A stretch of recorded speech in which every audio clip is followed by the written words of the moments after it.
భావించినట్లయితే చిన్న ప్రార్థన చేసుకుందాం. పరిశుద్ధుడు అయిన తండ్రి, ప్రేమ కలిగిన ఆయన, కృప కలిగిన దేవ,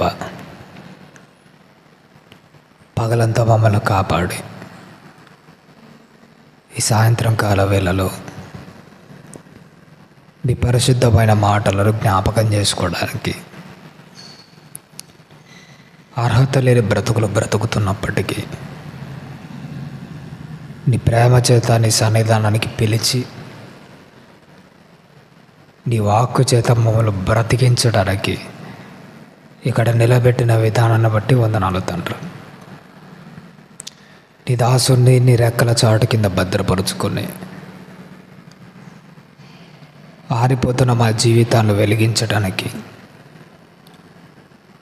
ఏ మాటలైతే ఉపయోగపడతాయని మీరు ఆశపడ్డారో వాటిని నా నోట పలికిస్తారని ఆశపడుతున్నాను తండ్రి. ముందున్న సమయాన్నంతా మీ ప్రేమ కలిగిన హస్తాలకు అప్పజెప్పుకుంటూ మా కోసం ప్రాణం పెట్టి తిరిగి లేచిన యేసుక్రీస్తు వారి నామం పేరట ఈ ప్రార్థన అడిగి వేడుకొనుచున్నాము తండ్రి, ఆమెన్. చేరువచ్చిన దేవుని పిల్లలైన ప్రతి ఒక్కరికి యేసుక్రీస్తు వారి నామం పేరట శుభాభివందనాలు తెలియజేయించున్నాను. ప్రభునందు ప్రియమైన దేవుని వాళ్ళరా, ఈరోజు బైబిల్లో నుంచి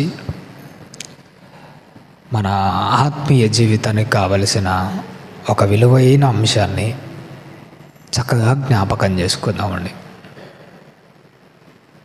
మిగిలిన వాళ్ళ గురించి మనకు అనవసరం, కానీ బాప్తిసం తీసుకొని దేవునిలో ఆత్మీయ జీవితాన్ని సాగిస్తున్న ప్రతి ఒక్కరూ ఒక దాని గురించి మాత్రం ప్రస్ఫుటంగా తెలుసుకోవాలి. ఈ భూమి మీద పుట్టిన ప్రతి మనిషిలో రెండు రకాలైన జీవితాలు కనబడుతుంటాయి. ఒకటి ఏంటంటే బాహ్య జీవితము, రెండవది ఆత్మీయ జీవితం. ఈ బాహ్య జీవితం గురించి ఎక్కువగా ఎవరు ఆలోచన చేస్తుంటారంటే లోక సంబంధులు. వాళ్ళ ఆలోచనలు కానీ, వాళ్ళ తాత్పర్యాలు కానీ, వాళ్ళ పనులు కానీ మొత్తం దేనికి సంబంధించినదంటే బాహ్య జీవితానికి మాత్రమే సంబంధించింది. కానీ క్రైస్తవులకు మాత్రం దేనికి సంబంధించిందో తెలుసా? అది ఆత్మీయ జీవితానికి సంబంధించింది. ఈ రెండు ఎలాంటివో తెలుసా? ఒక చిన్న మాట చెప్పి నేను ఈ రెండు దాల మధ్య వ్యత్యాసం గురించి మాట్లాడతాను. ఈ లోక సంబంధమైనది, దైవ సంబంధమైన వాటికి, ఈ రెండిటికి చాలా దగ్గర పోలికలే ఉన్నట్టే కనపడతాయి, కానీ రెండు వేరు. చాలామంది దేవుడి గురించి పెద్దగా పట్టించుకోరు, వారు లోక సంబంధమైన నీతిని ఫాలో అవుతుంటారు. అందుకోసం బైబిల్లో రెండు రకాలైన నీతులు కనపడుతుంటాయి. అది లోక సంబంధమైన నీతి కనపడుతుంది, పరలోక సంబంధమైన నీతి కూడా కనబడుతుంది.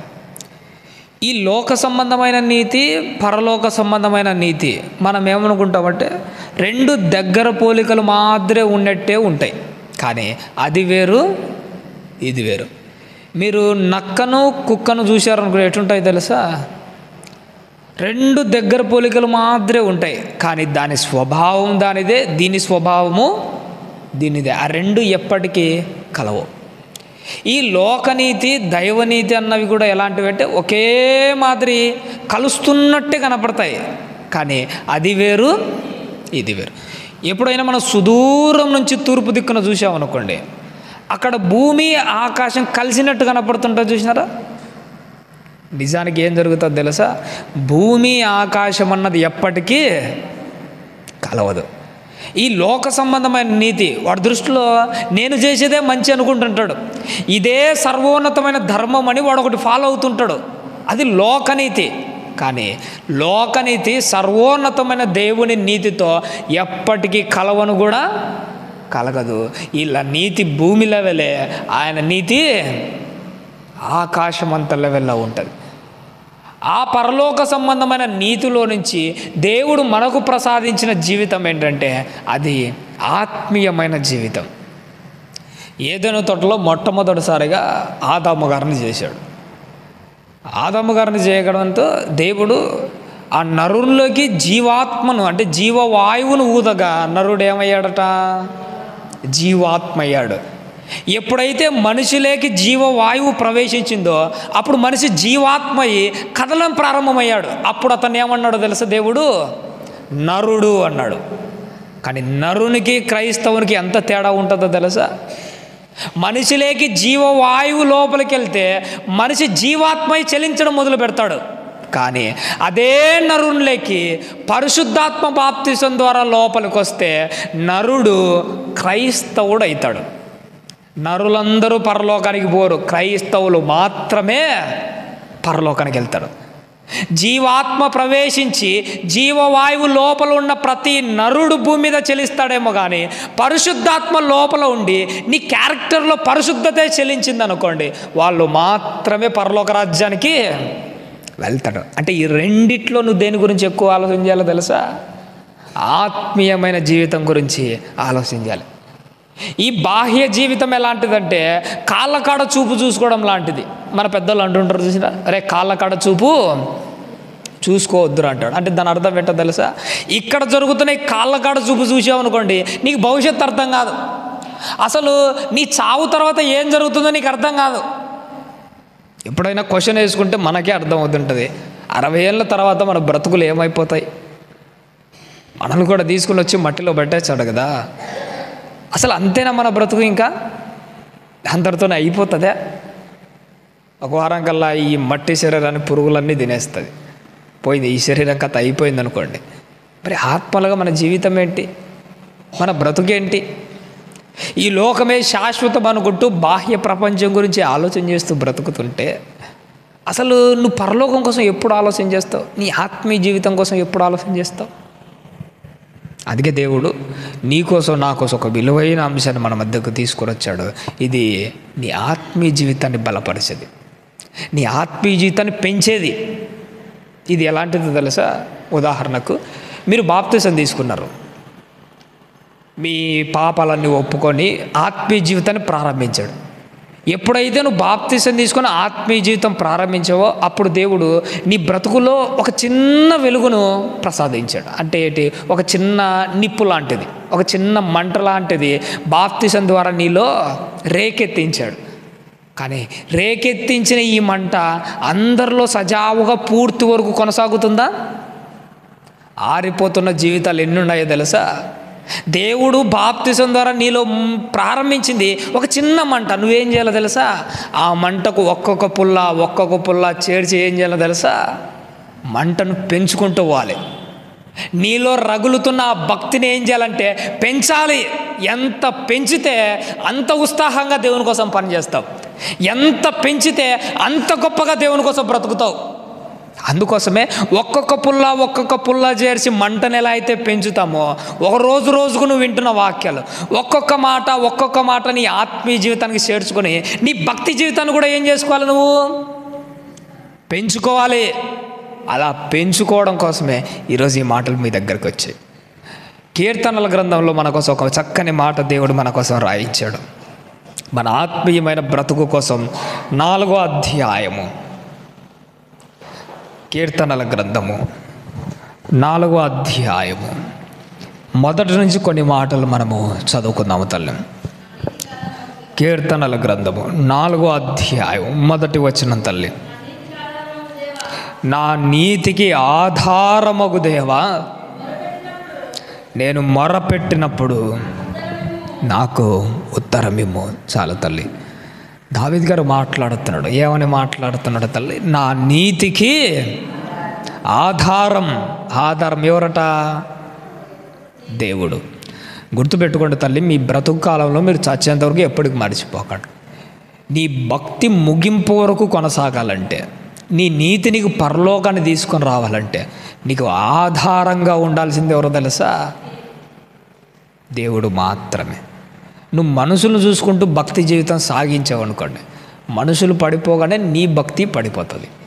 మన పాస్టర్ గారు జాషువన్న గారు ఉన్నారు అనుకోండి, మా ఊరంతటిలో, మా ఊరిలో ఉన్న వాళ్ళందరిలో జాషువన్నని చాలా భక్తిగా ఉన్నాడు, చాలా గొప్పగా సేవ చేస్తున్నాడు. ఆయన మాత్రమే బ్రతకాలని నువ్వు అన్నను చూస్తూ భక్తి జీవితాన్ని సాగించావు అనుకోండి, ఏదో ఒకరోజు అన్న ఒకవేళ భక్తి జీవితం నుంచి పడిపోతే నువ్వేమైపోతావో తెలుసా? నువ్వు పడిపోతావు. స్టీవెన్ అన్న మా మధ్యకు వస్తున్నాడు, వాక్యం బాగా చెప్తున్నాడు. అన్న మాత్రమే బ్రతకాలని నువ్వు అనుకుంటున్నావా? ఒకవేళ నేను పడిపోతే నీ భక్తి పడిపోతుంది. అందుకే దేవుడు చెబుతున్నాడు, నీ భక్తికి ఆధారము మనుషులై ఉండకూడదు. నీ భక్తికి ఆధారం ఎవరట? నా నీతికి ఆధారమగు దేవా. ఆయనను చూస్తూ మాత్రమే నీ భక్తి జీవితాన్ని సాగించుకో. ఎందుకంటే నీ జీవితాన్ని స్థిరపరిచేది ఆయన, నీ జీవితాన్ని నిలబెట్టేది ఆయన, నీ బ్రతుకును సాగించేది ఆయనే. ఎప్పుడైనా కానీ ఆకాశంలో ఎగిరే గాలిపటం ఒకటి ఉంటుంది చూసారా? ఆ ఎగిరే గాలిపటానికి ఆధారంగా ఒక దారం ఉంటుంది. ఆ దారం లోకంలో ఎవడికి కనిపించకపోయినా పర్లేదు, కానీ ఎగిరేసేవాడికన్నా ఏం కావాలి? అది కనపడుతుంటుంది కదా. నీ జీవితం కూడా ఎలాంటిదంటే ఆకాశంలో ఎగురుతున్న గాలిపటం లాంటిది. ఆ గాలిపటానికి ఆధారం ఎవరో తెలుసా? దేవుడే. ఆ దారం లోకంలో ఎవడికి కనిపించకపోయినా పర్లేదు, ఎగరేస్తున్న నీకు మాత్రం ఖచ్చితంగా కనపరావాలి. నా జీవితం అక్కడ వేలాడుతూ ఉందంటే, నా జీవితం ఈ స్థాయిలో నిలబడి ఉందంటే ఆయన దయదలిస్తే నా జీవితం ఇంకా అక్కడ ఉంది. ఇంకా నేను భక్తిలో కొనసాగుతున్నాను, ఇంకా నా జీవితం భక్తి జీవితంలో రెపరెపలాడుతుందంటే కారణము నా భక్తికి ఆధారమైన వాడు ఆయనే. అందుకోసమే దావీదు గారు ఏమనుకుంటారంటే, నా నీతికి ఆధారమైన దేవా, నేను మొరపెట్టగా నాకు ఉత్తరమివ్వు. దావీదు గారు అంటున్నాడు, అయ్యా నేను ఏ క్షణం అయితే మొరపెడతానో నువ్వు నాకేమి ఇవ్వాలి?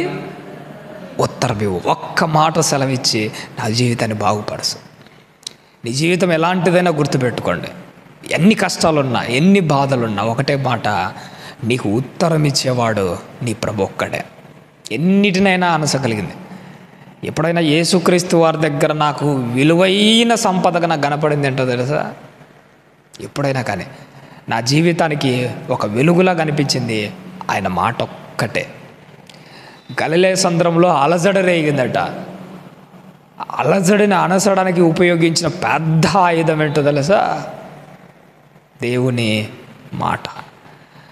గలిలయ సముద్రంలో అనిసిన అలజడిని ప్రభు మాట ఎలా అయితే అనిసిందో, మన బ్రతుకుల్లో కూడా ఎన్నో అలజడులు, మన కుటుంబంలో ఎన్నో అలజడులు, ఎన్నో సమస్యలు. ఒకటి పోయిందనుకుంటే మరొకటి అలలు ఉన్నాయి చూసినారా? ఒక అల ఎగిసిప్పుడు ఎగిసిప్పుడు కింద పడేలోపు మళ్ళీ రెండో అలా లేచింటుంది. మన బ్రతుకులు కూడా అట్టే ఉన్నాయి. ఏంటో ఒక సమస్య పోయిందిలే అనుకుంటే మరొకటి వస్తుంది, అది పోయిందిలే అనుకుంటే మరొకటి. గలిలయ సముద్రంలో చెలరేగిన అలజడుల వలె మన కుటుంబంలో ఈ అలజడులు ఏంటో, మన జీవితంలో ఈ అలజడులు ఏంటో, మన భక్తిలో ఈ అలజడులు ఏంటో అర్థం కావట్లే. అప్పుడు నేను అనుకున్నాను, దేవుడి దగ్గర ఉన్న ఆయుధం ఒక్కటే ఈ అలజడిని చల్లార్చగలదు. ఆ ఆయుధం ఏంటంటే ఒకే ఒక్క మాట. ఆ మాట దేవుని మాట. ఆ మాటే ఆ రోజు అలజడిని అనిసింది, ఆ మాటే వాళ్ళందరిని నిలబెట్టింది, ఆ మాట ఈరోజు కూడా మనల్ని నిలబెడతాది. నీ భక్తికి ఆధారంగా నిలబెడతాది. భూమిని చూసినప్పుడల్లా మీకు ఏమనిపిస్తుందో లేదో కానీ నా భక్తికి ఒక ధైర్యాన్ని కల్పిస్తుంది ఈ భూమి. ఈ భూమి అట గుండ్రంగా తిరుగుతుంది. సుమారుగా 11,000 కిలోమీటర్ల వేగంతోనేమో తిరుగుతున్నదట. ఇంత వేగంతో తిరుగుతుంది కదా, మరి ఈ భూమికి ఆధారం ఏంటట అని చూస్తే భూమి శూన్యంలో వేలాడుతుందట. ఆ భూమిని చూసినప్పుడు నాకు ఏమనిపించిందో తెలుసా?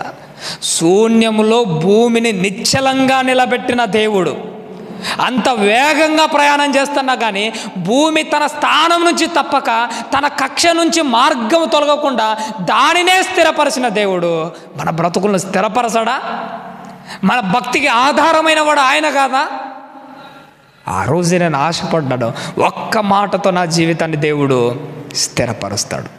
అందుకే ఈ భక్తిపరుడైన దావీదు గారు ఏమంటున్నాడంటే, నా నీతికి ఆధారమైన దేవా, నేను మొరపెట్టునప్పుడు నాకు ఉత్తరమేమో, ఇరుకులో నాకు విశాలత కలగజేసిన వాడవు నీవే. ఇరుకులో విశాలత, ఈ పదాన్ని విన్నప్పుడు మీకు ఏమనిపించిందో కానీ నా భక్తి జీవితమే నా కళ్ళ ముందరకు వచ్చింది. క్రైస్తవ జీవితం అంటే ఏంటో తెలుసమ్మా? నేను ఓపెన్గా చెప్తున్నాను, క్రైస్తవ జీవితం అంటేనే అన్నీ ఇరుకులే, అన్నీ కష్టాలే, అన్నీ సమస్యలే. నీ కష్టాలే రాలేదు, అంత హ్యాపీగా ఉందంటున్నావా? అసలు నువ్వు క్రైస్తవ మార్గములోనే లేనట్టున్నాడు అంతే. దేవుడు చెప్పాడు, క్రైస్తవుడైనందుకు అతడు ఏమనుభవించాలి? శ్రమ. మన జీవితమే ఒక ఇరుకు, మన జీవితమే ఒక కష్టం. మన జీవితం ఎలాంటిదంటే కొలిమిలో అగ్నికూపంలో కూర్చున్న వాళ్ళతోనే సమానం మనము. కానీ దేవుడు ఏమంటున్నాడంటే, నాయన నీకు ఏర్పాటు చేయబడిన మార్గం ఏంటంటే ఇరుకు మార్గమే. కానీ ఆ ఇరుకులో నీకేముంటుందట? విశాలత ఉంటుంది. నువ్వు దగ్గరకు పోయి చూస్తే కదా ఆ ఇరుకులో ఎంత విశాలతతో ఉండేది నీకు అర్థమయ్యేది. ఆకాశంలో దూరంగా చూసామనుకోండి, ఒక నక్షత్రానికి మరో నక్షత్రానికి మధ్య గ్యాప్ ఎంత ఉంటుందో తెలుసా? చాలా చిన్నగా కనపడుతుంటుంది. ఒరే ఆ రెండింటి మధ్య గ్యాప్ చిన్నదే అనుకుంటే నువ్వు ఎలా దగ్గరకు పోయి చూస్తే నీకు అర్థమవుతుంది ఆ ఇరుకులో ఎంత విశాలత ఉందో. మీరు చర్చిలకు ఎంటర్ అయినప్పుడు డోర్ను చూసాడా? చూడ్డానికి ఆ దారి ఎలా ఉంటుందంటే ఇరుకుగా ఉంటుంది. లోపలికి వస్తే చూస్తే కదా ఇంత విశాలం ఉండేది. దేవుడు కూడా నీ కోసం ఏర్పాటు చేసిన మార్గం ఎలాంటిదంటే ఇరుకుగానే కనపడుతుంది.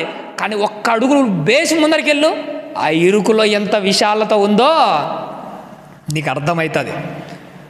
ఆ రోజు 6 లక్షల కాల్బలము ఐగుప్తు నుంచి బయలుదేరారు ఇశ్రాయేలీలు. సీరియస్గా ఒక మాట చెప్పమంటారు, మీ ఇంట్లో పెళ్లి జరుగుతున్నది అనుకోండి, 1000 మంది బంధువులు వస్తారు, 1000 మందికి భోజనాలు చేయాలని మీరు ఫిక్స్ అయిపోయారు. ఎంత ప్రణాళిక ఉంటుందమ్మా? 1000 మందికి భోజనం పెట్టాలంటే మన వల్ల అవుతుంటుంది ఒక్కోసారి. 1000 మందికి వండి పెట్టాలంటే మామూలు పని కాదు.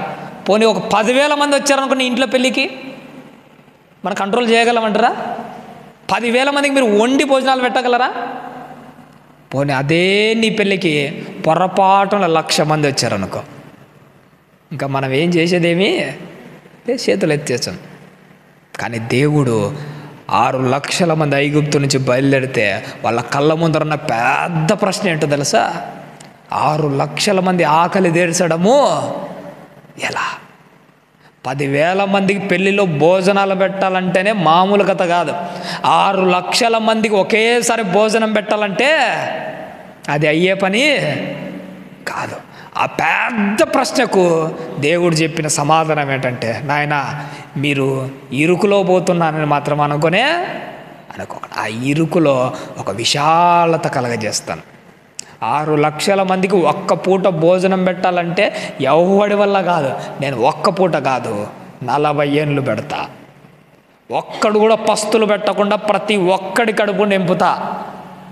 దేవుణ్ణి నమ్మి నువ్వు ఒక్క అడుగు ముందేసావంటే నీ ముందర ఎంత ఇరుకుగానే ఉండనిలే, ఎన్ని సమస్యలన్నా ఉండనిలే, నమ్మి విశ్వాసంతో అడుగుపోయి అడుగేస్తే అన్నీ జరుగుతాయి. జీవితంలో ఒకటి పోగొట్టుకోకండమ్మా.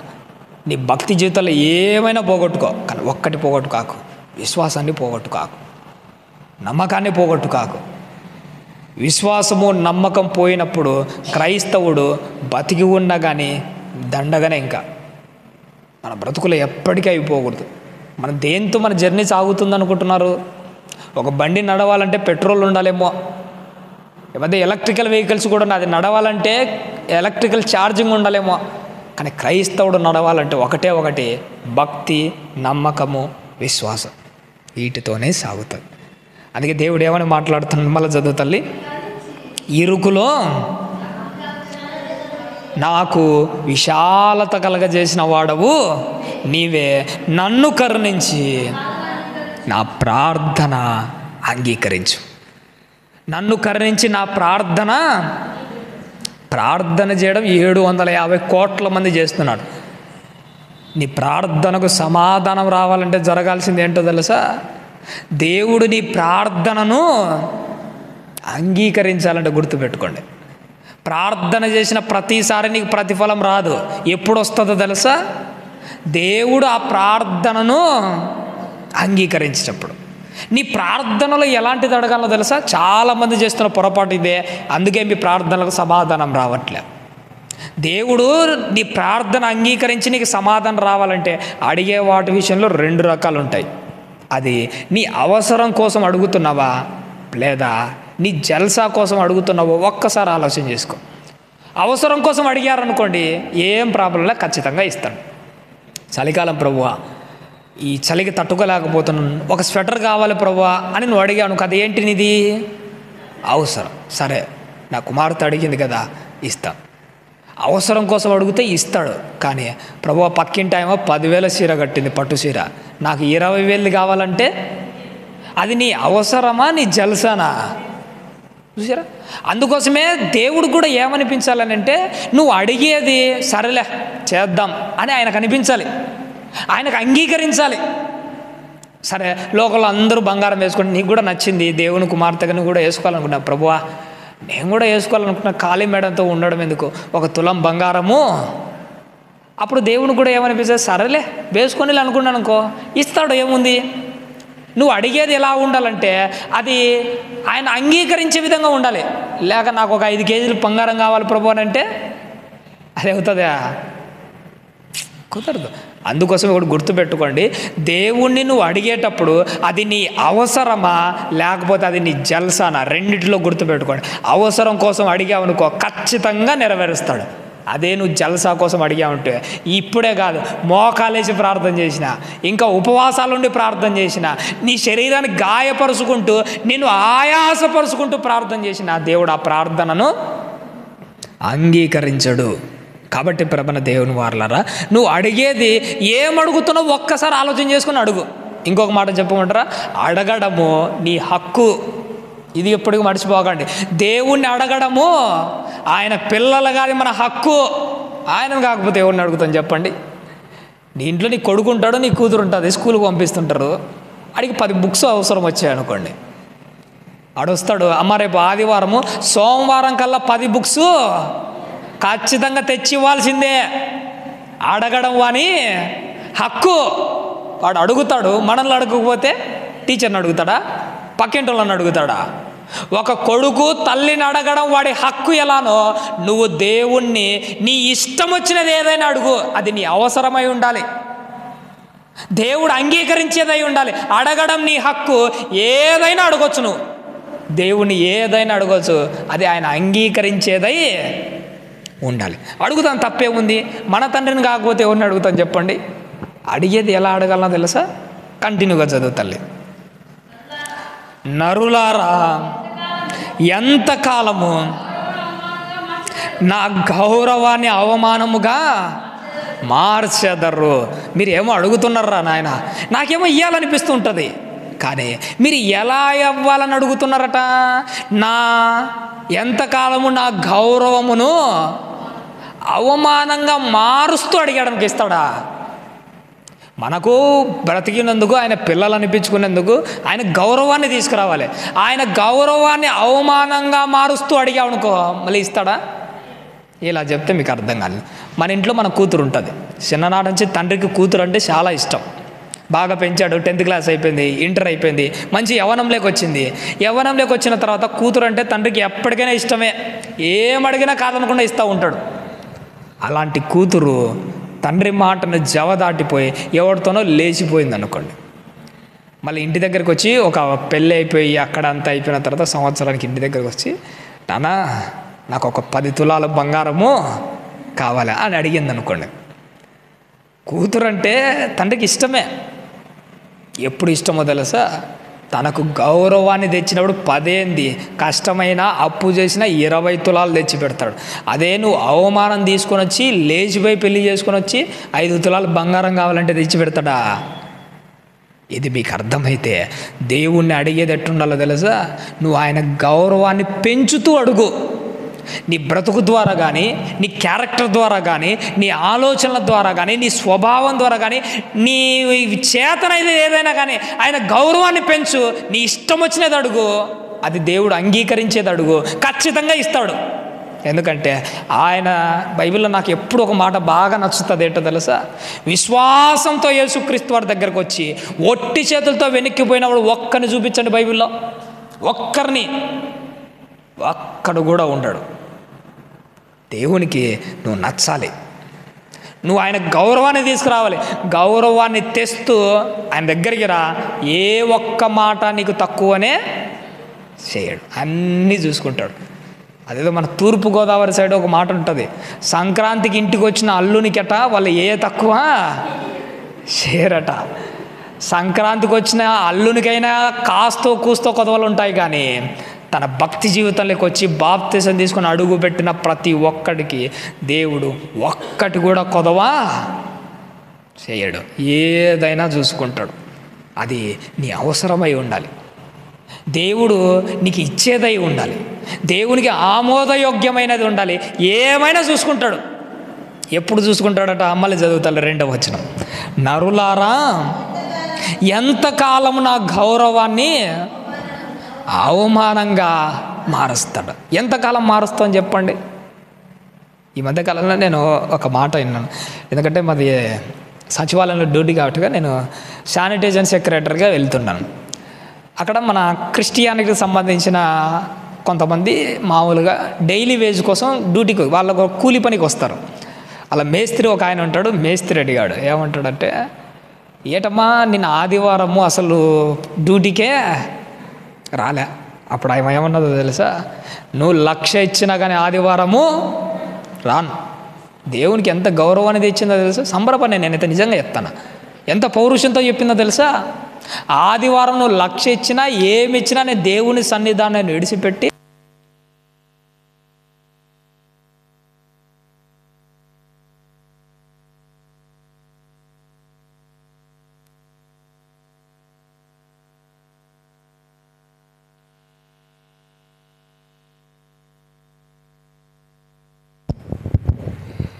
ఆమె చెప్పిన మాట నాకు ఎంత సంతోషాన్ని ఇచ్చిందంటే, నువ్వు 1,00,000 ఇచ్చినా రాను, దేవుని మందిరాన్ని విడిచిపెట్టి రానన్నది. నేనైతే పక్క నుండి సంబరపడినా. నేను ఎంత సంబరపడినా అంటే మామూలుగా కాదు. కానీ ఒక గంట తర్వాత డ్యూటీ నేను కూడా ఉంటాను కదా, నేను ఫోటోలు తీసి కమిషనర్కి పెట్టాలి. నేను గంట తర్వాత ఏంటంటే ఇంకా ఆమె తన రియాలిటీ బయట పెట్టింది. అన్ని బూతులే మాట్లాడుతా, అంత చండాలమే మాట్లాడుతుంది. అప్పుడు నాకు అనిపించి, ఇందాకనే కదా దేవుని యొక్క గౌరవాన్ని ఆకాశం అంత ఎత్తులో చూపించింది. ఇప్పుడు ఆ మేస్త్రి వచ్చి ఏమన్నాడు? దీనికోసం మనం ఆదివారం చర్చికి పోయేది. ఏమైపోయిందో తెలుసా? ఒక్కసారిగా ఆయన గౌరవము అవమానకరంగా మారిపోయింది. ఆయనడే కాదు, మనం కూడా మన బ్రతుకు ద్వారా కొన్నిసార్లు ఆయన గౌరవం పెంచుతాం.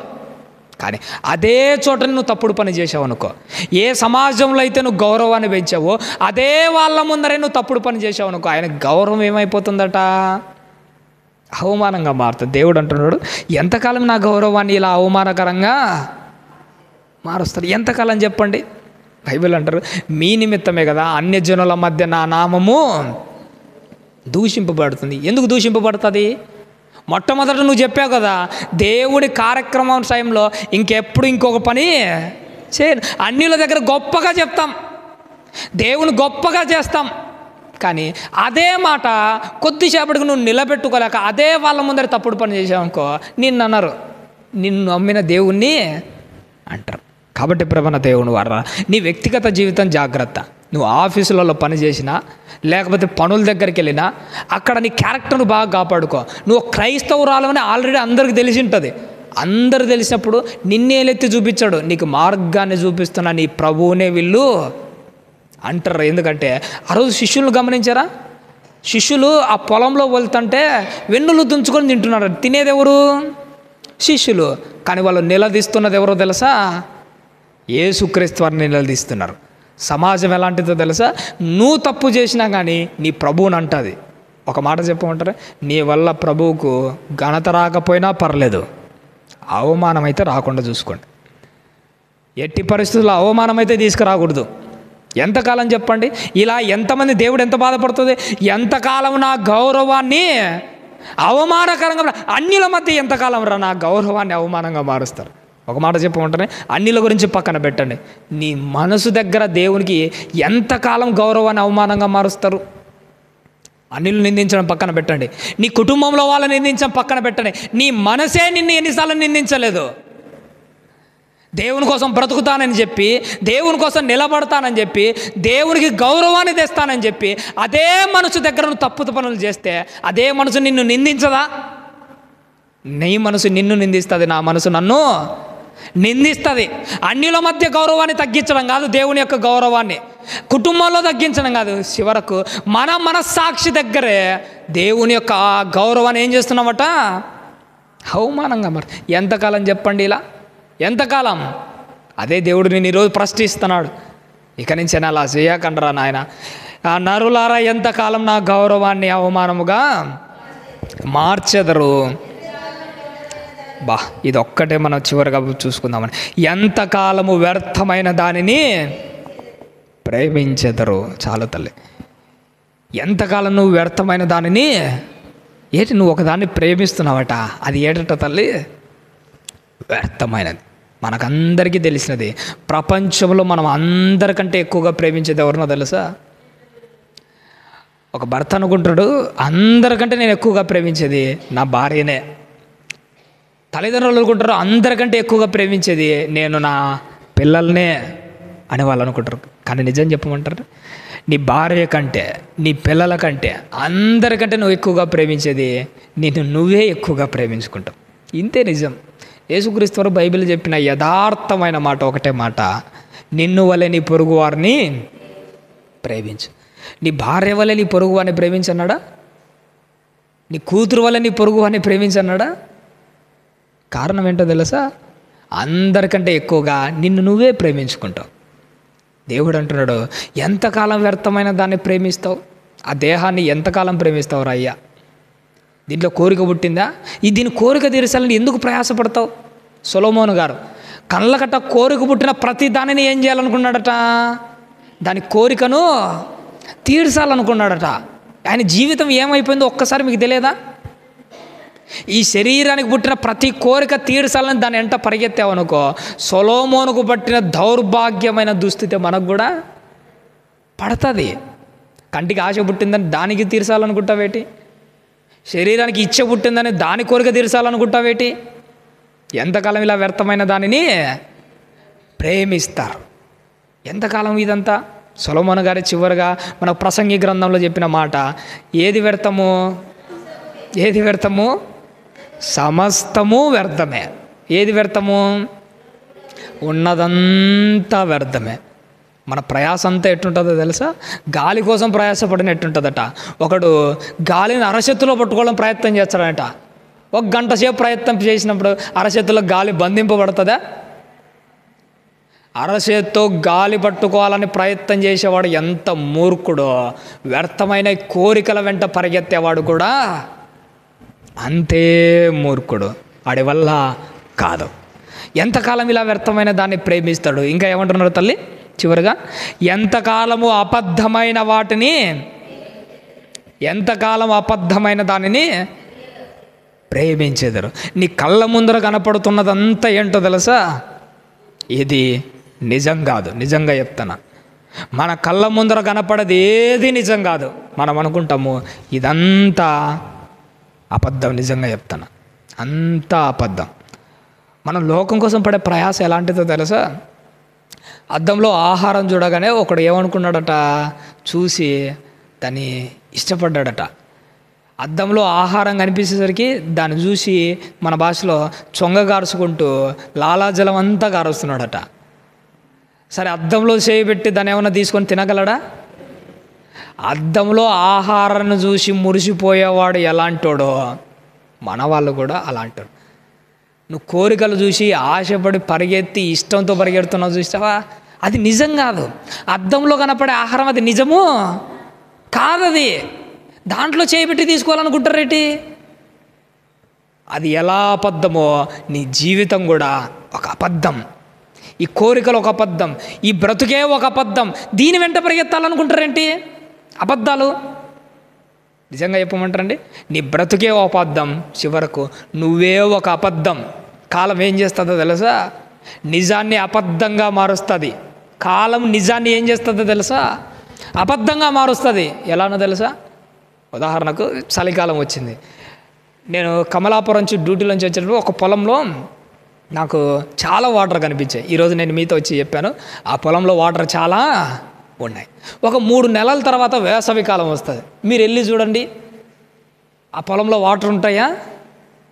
ఉండవు. మరి నేను చెప్పిన ఆ నిజం ఏమైపోయింది? 3 నెలల తర్వాత అబద్ధంగా మారిపోయింది. కాలం ఎలాంటిదో తెలుసా? నిజాన్ని అబద్ధంగా మారుస్తుంది. ఈరోజు నువ్వు ఉన్నావు అని నువ్వు అనుకుంటావు, కానీ నువ్వు ఒక అబద్ధం. 60 ఏళ్ళ తర్వాత నీ ఇంట్లోకి వచ్చి నేను ఎంక్వైరీ చేస్తాను, నువ్వు ఉండవు, నువ్వే ఒక అబద్ధం. నా ఊరు నిజం అనుకుంటావు, నీ ఊరు ఒక అబద్ధం. అసలు ఈ లోకమే ఒక అబద్ధం. అందుకే దేవుడు ఏమంటున్నాడు? ఎంతకాలము, మళ్ళీ చదువుతల్లి, ఎంతకాలం అబద్ధమైన వాటిని ప్రేమించదు. ఎంతకాలం చెప్పండి? ఎంతకాలం అబద్ధమైన వాటిని ప్రేమిస్తుంటారు? దాన్ని చూసి నిజం అనుకుంటున్నారా? నిజం కాదు. లోకమంతా నిజం కాదు. నీ చుట్టూ జరుగుతున్నదంతా నిజం కాదు. నువ్వు అనుకున్న దానికి ప్రత్యేకంగా జరిగే కూడా చాలా ఉంటాయి. మామూలుగా మొక్కలు చూడగానే మనం ఏమనుకుంటాం తల్లి? మొక్కలు సాధువైనది, దాని పనే అది చేసుకుంటుంది, మహా అంటే సైలెంట్గా ఉంటుంది, అంతకంటే అదేమీ చేయదు. ఈ మధ్య నేను ఒక మొక్కలు చూశాను, పోర్చుగీస్లో కనిపించాయి. ఆ మొక్కలు ఎలాంటివో తెలుసా? అవి మాంసాహార మొక్కలు. అవి కూడా మాంసాన్ని తింటున్నాయి. అవి కూడా బ్రతికి ఉండగానే జీవులను తినేస్తున్నాయి. నేను చూశాను, షాక్ అయ్యాను. వాటిని ఏమంటారంటే వాటిని మాంసాహార మొక్కలు అంటారు. పాపం ఈ కీటకాలు చిన్న చిన్న పురుగులు ఉంటాయి కదా, వాటికి ఏం తెలియదు, మొక్కలు కదా, ఆ సాధు జీవులు కదా అని ఎగురుకుంటూ వెళ్ళి ఆ మొక్కల మీద వాళ్తాయి. వాలగానే ఆ మొక్కలు ఏం చేస్తాయి తెలుసా? బ్రతికి ఉండగానే ఆ పురుగులను కప్పేసి తినేస్తుంటాయి. మనం అనుకున్నవన్నీ ఇలాంటివే. నువ్వు ఏదో అనుకుని లోకం వెంట పరిగెత్తుంటావు, కానీ అక్కడ నువ్వు అనుకున్న దానికంటే రివర్స్ చాలా జరుగుతాయి. నీ బ్రతుకు కూడా అలాంటిదే. ఈ లోకంలో ఏది ఆశపడకండి, ఏమి తప్పడపడక, ఎందుకంటే లోకమంతా ఒక అబద్ధం. ఎన్నో నిజంగా నా ఆత్మీయ జీవితంలో ఒక 10 ఏళ్ళైంది నా ఆత్మీయ జీవితాన్ని ప్రారంభించి. ఈ 10 ఏళ్ళలో నేను ఎంతో చూశాను, ఎన్నిటి కోసం ప్రయాసపడ్డాను. అన్నిటి కోసం ప్రయాసపడేటప్పుడు నాకు అర్థమైంది, లోకమంతా ఒక అబద్ధం, లోకమంతా ఒక అబద్ధం. చివరిగా నేను ఒక మాట చెప్పి నేను ముగిస్తానమ్మా. ఎప్పుడైనా కానీ మనం ఒక బైక్లో కానీ ఎక్కడైనా పోయేటప్పుడు, ముందుకు వెళ్ళేటప్పుడు, మనం రోడ్డు మీద వెళ్ళేటప్పుడు సైడ్ చెట్లు కనపడుతుంటాయి చూసినారా? మనం బైక్లో ముందుకు పోతుంటే చెట్లు ఎలా కనపడుతుంటాయో తెలుసు మనకు? వెనక్కి పోతున్నట్టు అనిపిస్తూ ఉంటుంది. బస్సులో వెళ్ళేటప్పుడు కానీ, ట్రైన్లో వెళ్ళేటప్పుడు కానీ ఆ చెట్లు, భవనాలు ఇవన్నీ వెనక్కి పోతున్నట్టు అనిపిస్తాయి. అది నిజం ఏంటో తెలుసా? అందరికీ తెలిసిన వాస్తవము. అక్కడ చెట్లు కాదు వెనక్కి పోయేది, భవనాలు కాదు వెనక్కి వెళ్ళేది, అదే అబద్ధం. నిజమేంటో తెలుసా? నువ్వే కదులుతున్నావు, నువ్వే ముందుకు పోతున్నావు.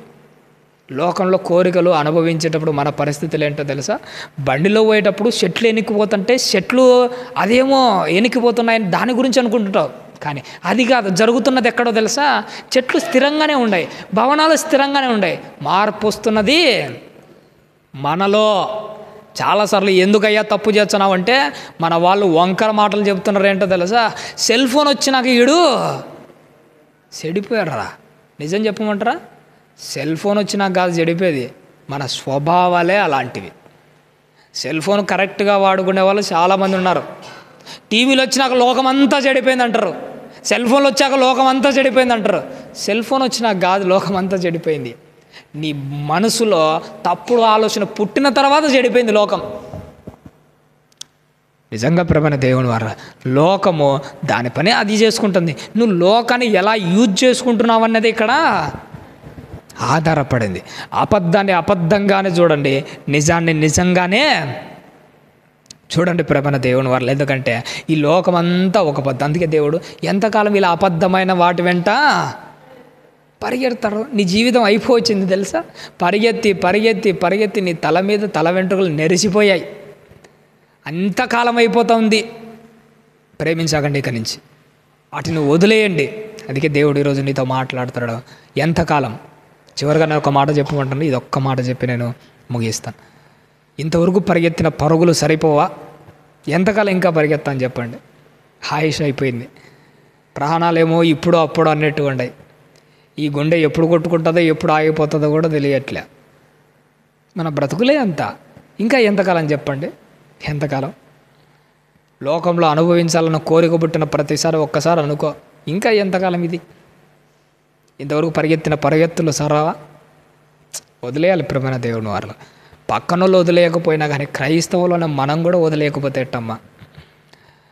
ఇంకా ఆ కోరికలను వదిలేయకపోతే, ఇంకా మన బలహీనతలను తీసేసుకోకపోతే ఇంకా మన బ్రతికి ఉండి ఏం ప్రయోజనం? అందరూ వేరేమో కానీ మనం మాత్రం బాగుండాలి తల్లి. అందుకోసం నేను ఎప్పుడు ఆశపడేది, మన ఆశ మన కోరిక ఏంటో తెలుసా? లోకమంతా ఒక అబద్ధం. ఈరోజు ఉన్నది రేపు ఉండదు, రేపు ఉన్నవాడు మన్నాడు ఉండడు. ఇదంతా అబద్ధం. కానీ నీ దేవుడు మాత్రమే నిజం. ఈరోజు వెళ్ళి చూడు పరలోకంలో ఆయన ఉంటాడు, రేపు వెళ్ళి చూడు ఉంటాడు, మన్నాడు వెళ్ళి చూడు ఉంటాడు, 10 ఏళ్ళ తర్వాత, 1000 ఏళ్ళ తర్వాత, 1,00,000 సంవత్సరాలకు వెళ్ళి చూడు అక్కడ ఆయన ఉంటాడు.